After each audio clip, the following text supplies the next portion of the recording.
Bapak Ibu Saudara, apa kabarnya? Senang sekali bisa berjumpa melalui program Sapaan Gembala.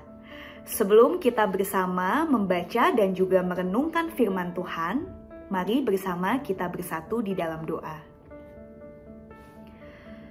Tuhan, kami mengucap syukur pada hari ini. Engkau kembali memberikan kesempatan kepada setiap kami untuk membaca dan juga merenungkan kebenaran firman-Mu. Kiranya firman-Mu ini semakin meneguhkan kami untuk berjalan di dalam kebenaran-Mu.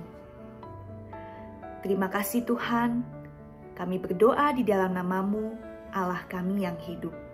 Amin.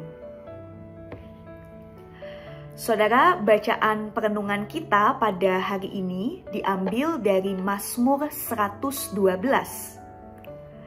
Saudara dapat membaca keseluruhan ayat ini di tempat masing-masing, tetapi saya akan membacakan Mazmur 112 ayat 1 hingga 3 dan juga ayatnya yang ke-6. Demikian. Haleluya! Berbahagialah orang yang takut akan Tuhan, yang sangat suka kepada segala perintahnya. Anak cucunya akan perkasa di bumi, angkatan orang benar akan diberkati. Harta dan kekayaan ada dalam rumahnya, kebajikannya tetap untuk selamanya. Sebab ia takkan goyah untuk selama-lamanya. Orang benar itu akan diingat selama-lamanya. Demikianlah firman Tuhan. Saudara, Mazmur 112 merupakan mazmur kebijaksanaan yang menggambarkan tentang kebahagiaan orang benar. Pada ayat 1, pemazmur menulis demikian. Haleluya! Berbahagialah orang yang takut akan Tuhan, yang sangat suka kepada segala perintahnya.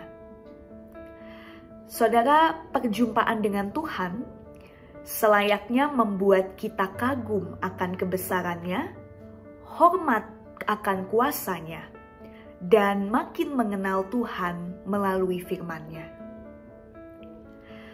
Makin seseorang mengenal Tuhan, maka selayaknya ia makin memahami akan betapa baiknya Tuhan dan tidak ragu untuk hidup di dalam kebenarannya.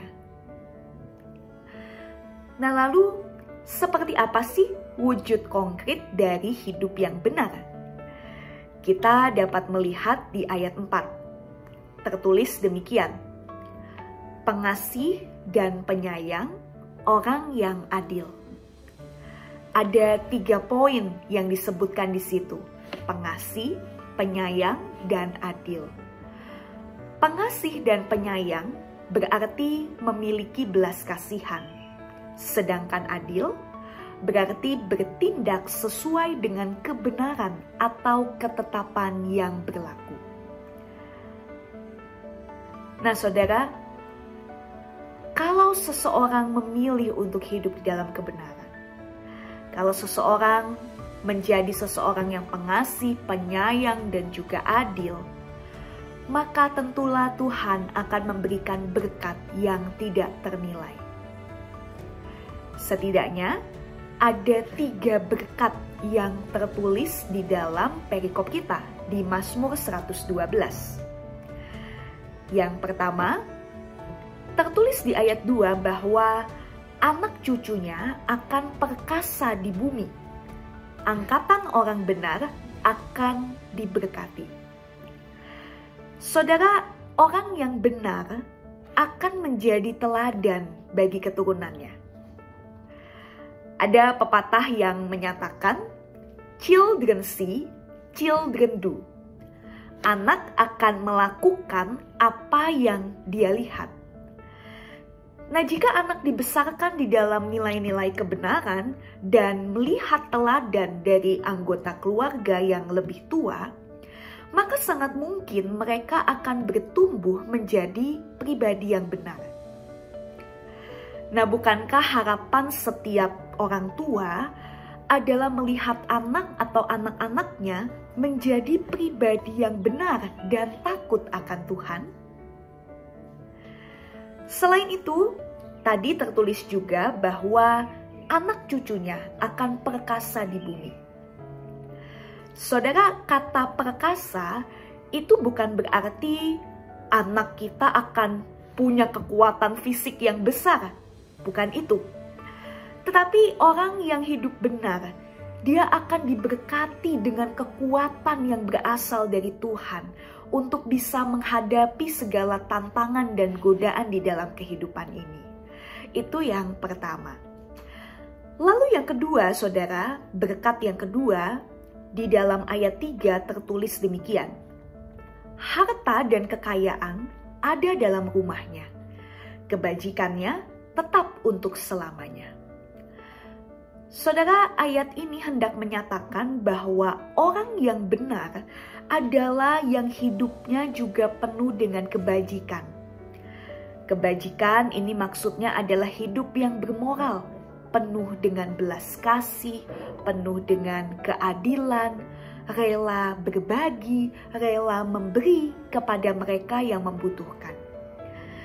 Nah, karena itu saudara, bagi orang-orang yang penuh dengan kebajikan, mereka yang rela berbagi, mereka yang rela memberi kepada orang yang membutuhkan, pemazmur ingin mengatakan bahwa harta dan kekayaan akan ada di dalam rumahnya.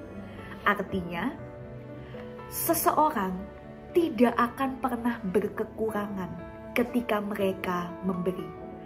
Malah justru Tuhan akan memberkati, Tuhan akan mencukupkan mereka yang bersedia menjadi saluran berkat bagi sesama yang membutuhkan. Itu yang kedua. Dan yang ketiga, saudara, di dalam ayat 6 tertulis demikian. Orang benar itu akan diingat selama-lamanya. Nah, saudara, kita sebagai manusia, kita punya batas hidup di dunia ini. Karena kita adalah makhluk yang fana. Tetapi orang yang hidup benar, dia akan terus dikenang. Bahkan jauh melebihi masa hidupnya di dunia. Nah, jadi itulah 3 berkat yang akan dialami jika kita memiliki hidup yang benar. Nah, memang tidak bisa dipungkiri bahwa pasti akan saja ada tantangan yang dihadapi kalau kita melakukan kebenaran. Tetapi ingat, Tuhan selalu ada di pihak orang yang benar. Dan Dia akan menganugerahkan berkat bagi kita yang mau hidup di jalannya. Pertanyaannya, bersediakah kita untuk menikmati berkat Tuhan yang tidak ternilai itu? Kiranya Tuhan memberkati kita. Mari kita berdoa. Ya Allah, kiranya Engkau memampukan dan memberikan keberanian kepada kami untuk hidup di dalam jalan-Mu. Kami rindu untuk menikmati berkat-Mu, melihat betapa agung dan mulianya kasih-Mu di dalam hidup kami. Terima kasih Tuhan, kami berdoa di dalam nama Tuhan Yesus Kristus.